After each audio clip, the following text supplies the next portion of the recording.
Hi friends, ఈరోజు మనం fish curry ఎలా చేయాలో ఈ వీడియోలో తెలుసుకుందాం. తగినంత చింతపండు తీసుకొని శుభ్రంగా కడిగి ఒక బౌల్లో నానబెట్టి పక్కన ఉంచండి.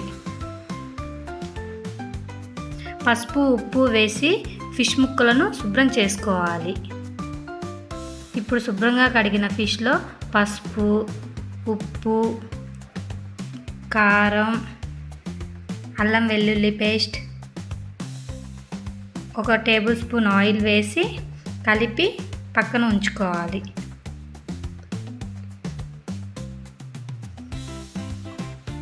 ఇప్పుడు మిక్సీ జార్ తీసుకొని ముందుగా కోసి ఉంచిన 2 ఉల్లిగడ్డలు, 2 టమాటాలు, 3 పచ్చిమిర్చి వేసి గ్రైండ్ చేసి పక్కన ఉంచాలి.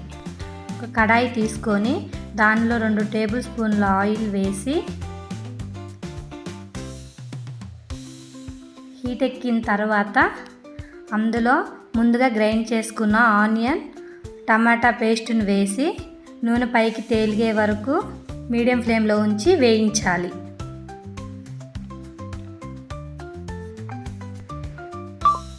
అది వేగిన తరువాత ముందుగా మనం కలిపి పెట్టుకున్న ఫిష్ ముక్కలను కడాయిలో వేసి ఒకసారి బాగా కలిపి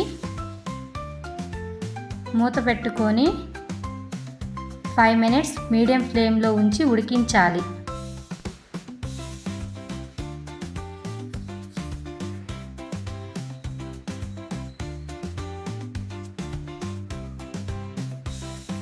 తరువాత మనం ముందుగా నానబెట్టి ఉంచుకున్న చింతపండు గుజ్జు తీసి తగినంత పులుసు పోసి ఒకసారి కలుపుకొని 15 నిమిషాలు మూత పెట్టి ఉడికించాలి.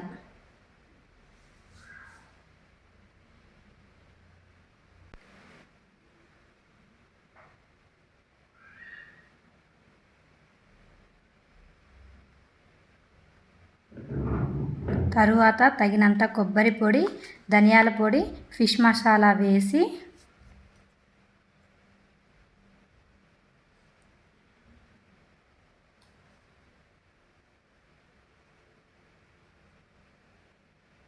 కలుపుకొని 1 మినిట్ మూత పెట్టి ఉంచాలి.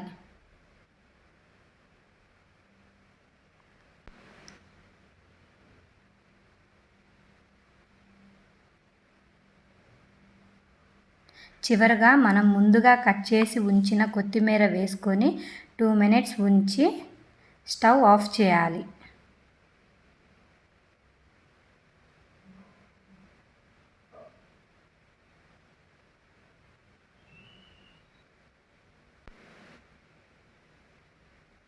గుమగుమలాడే fish curry ready. Please subscribe.